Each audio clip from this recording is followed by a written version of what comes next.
our next Premier doesn't need an introduction to those of us from Alberta or to many others, but let me again just go through some of the statistics. Jim was born and raised in South Porcupine, Ontario. Prickly South Porcupine. I didn't realize that, Jim. His family, of course, later moved to Alberta. He put himself through university by working in a coal mine in the summers. He earned his Bachelor of Commerce at the University of Alberta and his Bachelor of Laws from Dalhousie in Nova Scotia. He's been active in the Conservative movement for decades. He was first elected in 2004 in the riding of Calgary North Centre. He served, as many of you know, many in Ottawa will know, as Minister of Industry, as Minister of the Environment, and as Minister of Indian and Northern Affairs and Northern Development. His legal practice actually involved him, even in the private sector, in a lot of work with Aboriginal people. He resigned in 2010 to take a position with the CIBC, and he returned to politics in 2014, becoming Premier in September.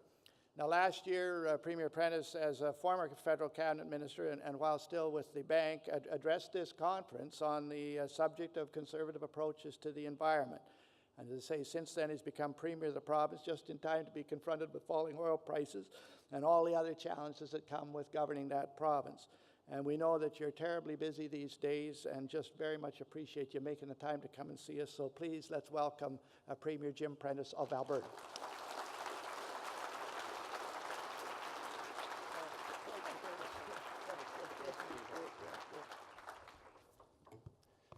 Well, thank you very much, Preston, for that kind introduction. And of course, some of you have heard me say this before, but the magical thing about Canada is that you can be born in a place called South Porcupine and be taken seriously across the land, even when people find out there is no North Porcupine.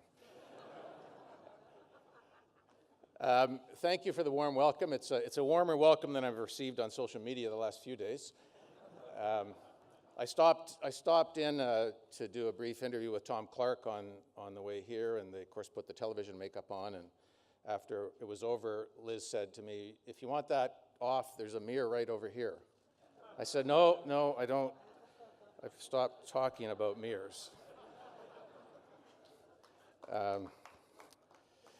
And Christy Clark, I had forgotten actually that you were a talk show host, and so we may add talk show survival skills to the next bilateral agenda. So, anyway, it's an honor to be here at the Manning Networking Conference, to be amongst Conservatives from across the country. Incredible turnout. I see many friends here. It's great to be on stage with Preston Manning, for whom I've had so much respect and who shares my passion for the outdoors and for fly fishing in particular. And I know somewhere here is my dear friend Chuck Strahl, and congratulations on all the hard work that you've done with the Manning Centre.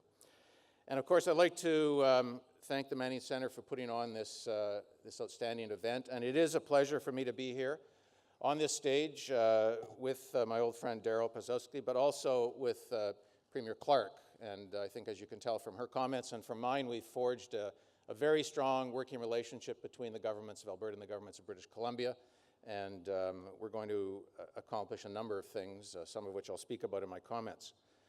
You know, there was a time, friends, when apart from the odd party convention, you'd have trouble pulling together this many Conservatives in one room here in Ottawa, unless there was a rodeo in town or something like that. This town always actually has a rodeo going of one sort or another. But today, the federal Conservative government, which I was proud to serve with, has surpassed its 9th year in office. And I think that's important that we take stock of that. And over that span, and in concert with provincial governments, with Conservative viewpoints, the movement across the country has grown, it has strengthened, and it has made a real difference for Canadians. And that growth has, as is so richly evident in this room today, brought with it a new generation of Conservative voices. They flowed from our schools, from our universities, into jobs as political staffers, as candidates, eventually as members of the legislature, members of parliament with whom I served, and cabinet ministers, and of course, even the odd premier. And so in my short time leading the Alberta Progressive Conservative Party and serving as premier, One of the most rewarding parts of the job has been to engage with so many young people, men and women who are engaged in political service. You know, a government is comprised of a leader and a handful of ministers, but essentially it's young people who are represented in this room who comprise the backbone of any government. All of them working to make our country and our province as a better place. And those of us who've been in political life a little longer, I started as a young person when I was in university in 1975. We can sometimes forget that idealism that we had in our early days ourselves. And so the young people who populate political office, who populate our campaign teams, our caucuses, our cabinet meetings, are here because they understand one very important thing, which is that the decisions that we will make today will affect the country and the province that they're going to inherit tomorrow. And they want to ensure that their voices are heard in that context.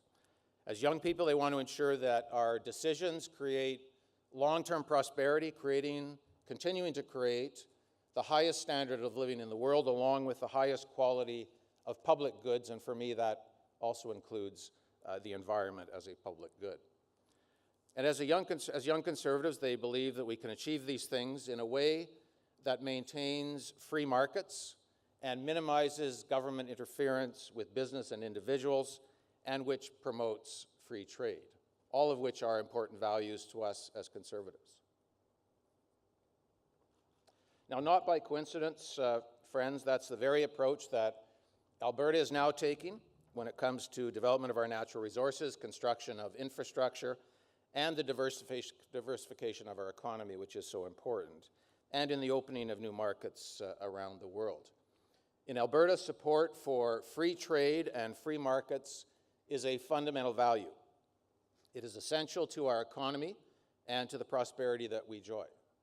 Now, unfortunately, there has always been and there will always be those who hold a persistent, ideological-driven refusal to recognize the benefits of free markets.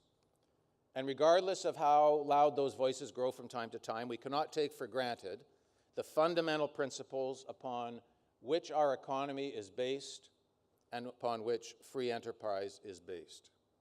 And those principles will have to be defended. They'll have to be defended daily and persuasively by those who understand how markets operate, by those who understand how economies grow, those who understand how wealth and jobs are created, and how economies will continue to flourish.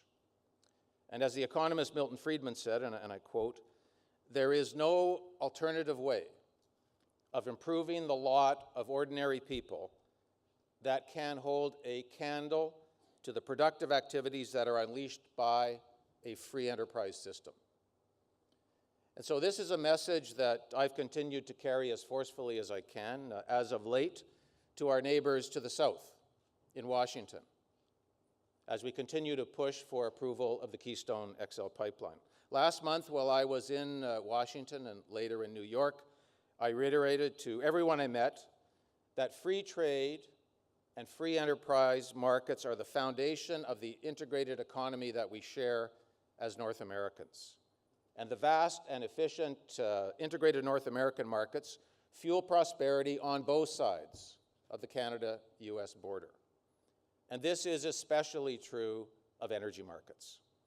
It's especially true of my province, for Alberta. It is particularly critical since close to 90% of our exports are destined for the United States. And this includes, to be sure, oil, but it also includes machinery and petrochemicals, financial services, forest products, agri-food products, amongst many other things. Because the Alberta economy is, in fact, far more diversified than meets the eye.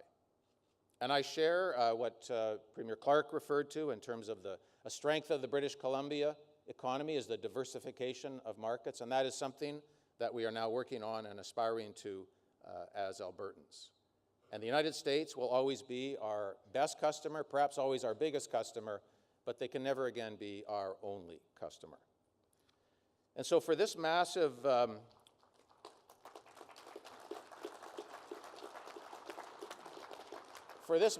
flow of goods and services to take place across the Canada-US border, to the mutual benefit of our two countries, we can thank the conservative commitment to free trade, which has been evidenced in this country for generations.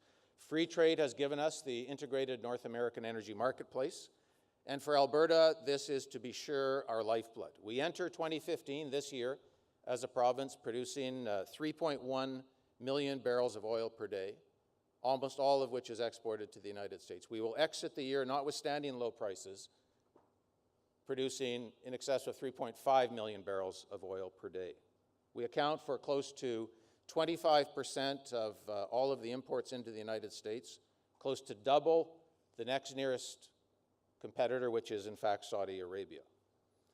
And so this is a marketplace that is dynamic, it's fast-paced, it is responsive to the most subtle of signals from policymakers, and responsive as well to changes in supply and demand balance globally.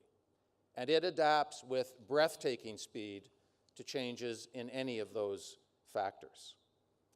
And you know, this integrated marketplace of which I speak has been a profound economic force for the advancement of our society on both sides of the border.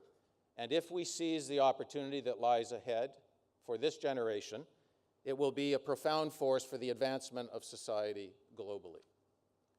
And part of that opportunity, as both of the people who have preceded me in speaking have mentioned, includes the construction of infrastructure so that we can, as Western Canadians, access the Asia-Pacific basin and export not just our energy products, but all of our products into a waiting marketplace.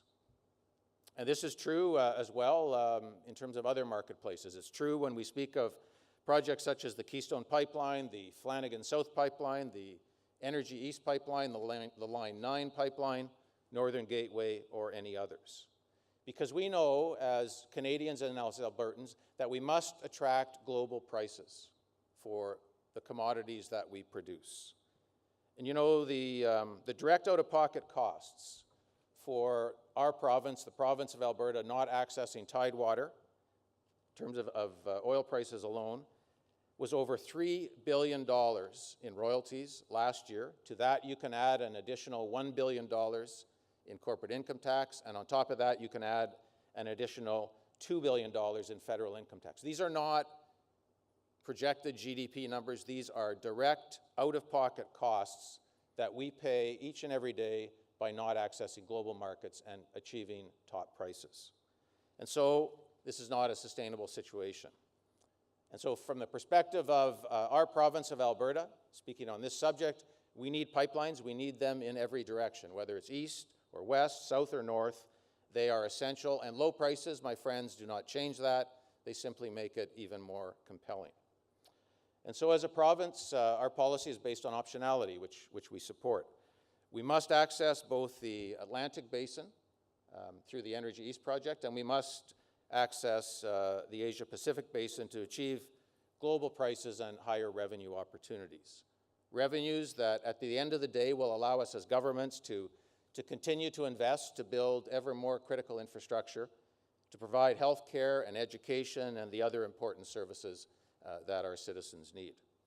And so that's why you have seen the three Western premiers, myself and Premier Wall and Premier Clark, advocate for more investments in transportation infrastructure directed at accessing the Asia-Pacific Basin for everything that we produce.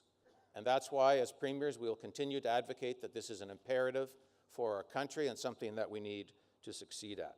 We are an Asia-Pacific power, but we will only fulfill our potential if we are able, in a reliable, dependable way, to export into those marketplaces.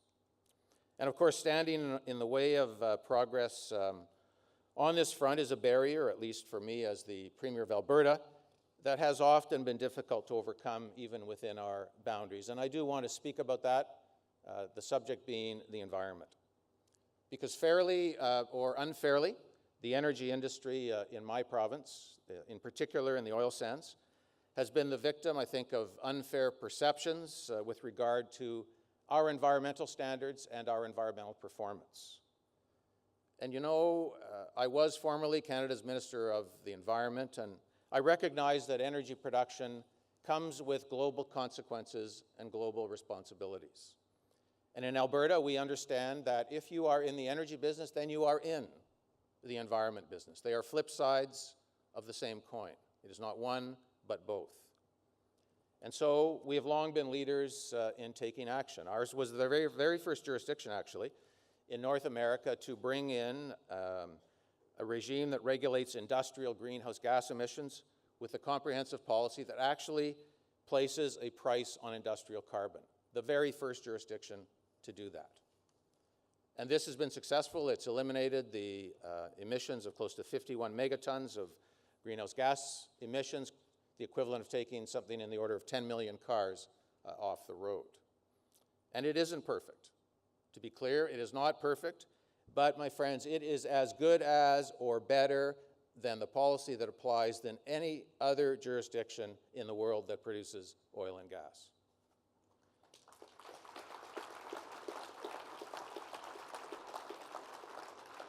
And to this day, we actually remain one of the only jurisdictions in the world that produces oil that actually attaches a price on industrial carbon emissions.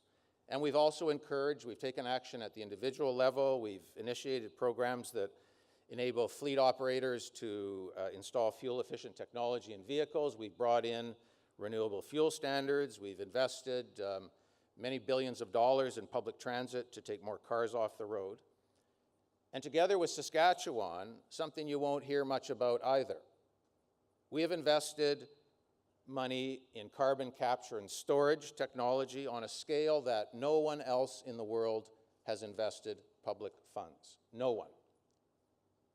Only Saskatchewan rivals Alberta's investments. Taken together, these are on the cutting edge of technological and scientific investments in terms of steps that may eventually lead to significant reductions in emissions, something that's almost unknown outside of our province.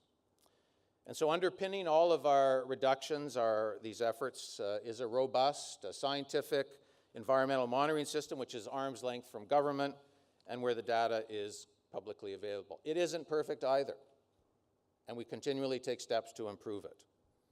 But we have nothing to hide, we are transparent, and we try to ensure that people are aware of what we are doing.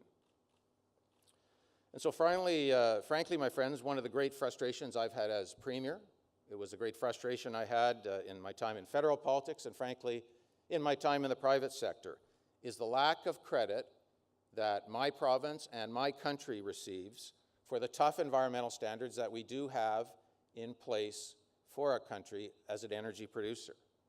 And I intend to change that.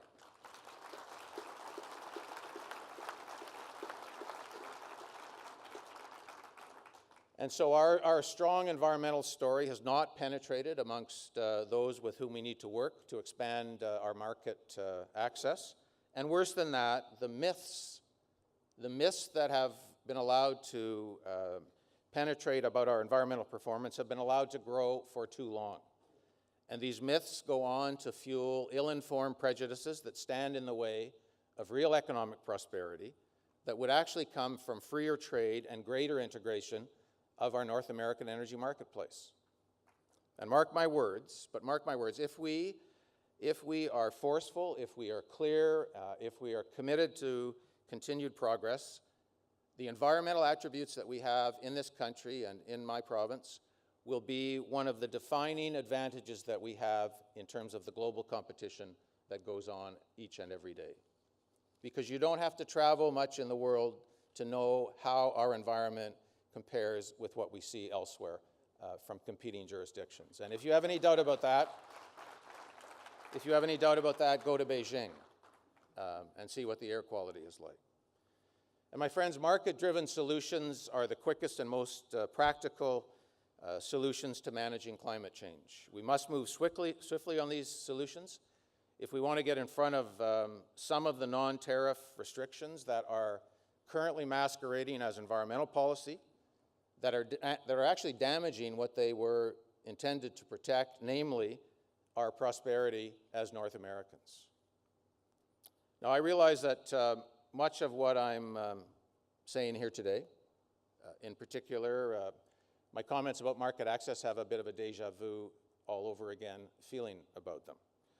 The struggle to build pipelines and enhance our North American and global energy competitiveness has been a long one.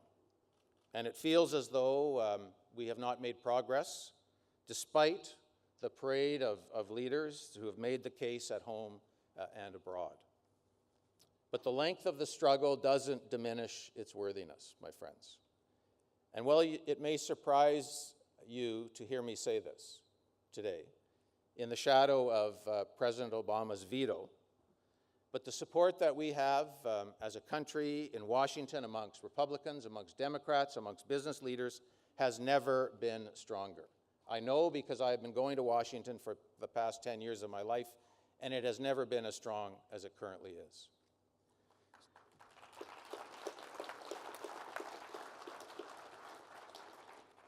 And so our future prosperity will not, at the end of the day, come from luck. We can't actually depend on others for it. We're going to have to build it for ourselves.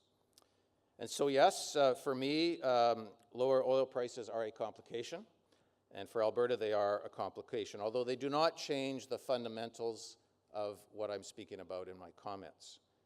Alberta will remain an energy powerhouse, but we must lessen our public finance dependency on a single commodity, and we will. As I've said, it is unreasonable for citizens in Alberta to have to turn on the television set to watch an OPEC meeting to determine whether we can build schools, finish hospital construction, or hire teachers. We have to forge our own way, taking advantage of the natural gifts that we have as a province and as a country.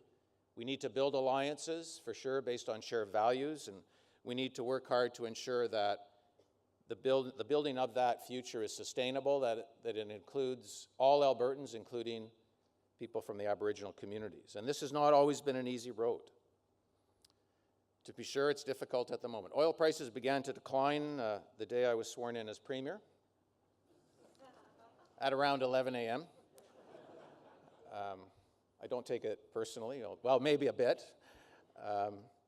Certainly neither I nor anyone else anticipated the challenges that we would face as a province from rapidly plunging oil prices, which have threatened Alberta's bottom line.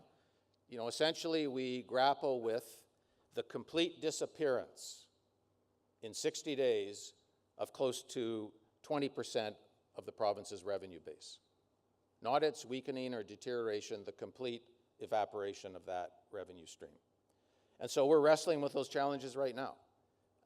The Minister of Finance and I are in the process of preparing a budget that will be a budget not just for this year, it will be a fiscal plan for the next 10 years that will define the solutions that Alberta needs to the diversification of its economy and to move forward without this dependency on a single commodity price. And we know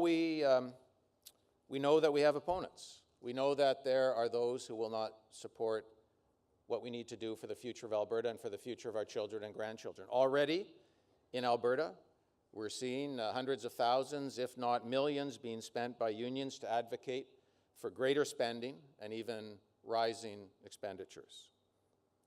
And so I'll just say in closing, my friends, that in difficult times like this, you can count on Conservatives, and only on Conservatives, to focus on the things that we need to protect that are important. Things like jobs, economic prosperity, and fiscal prudence. And why is it that you can count on Conservatives? I think it's because Conservatives look outward, we don't look inward, towards the free trade with global markets that can bring the best that we have to offer in the future. Because Conservatives believe in the unleashing of the power of free markets and free enterprise to maintain our economy, to protect our jobs.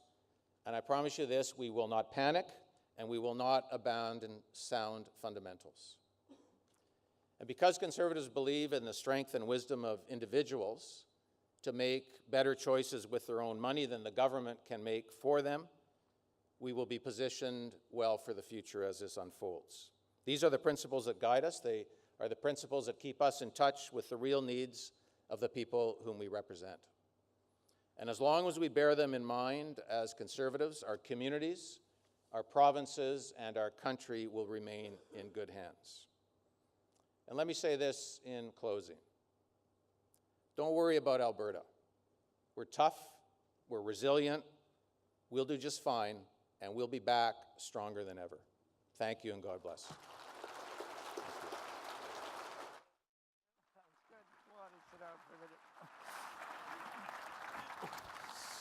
Well, thank you very much, Premier Prentice, and thank you for joining us. Maybe just to touch on the subject you ended up on, falling oil prices.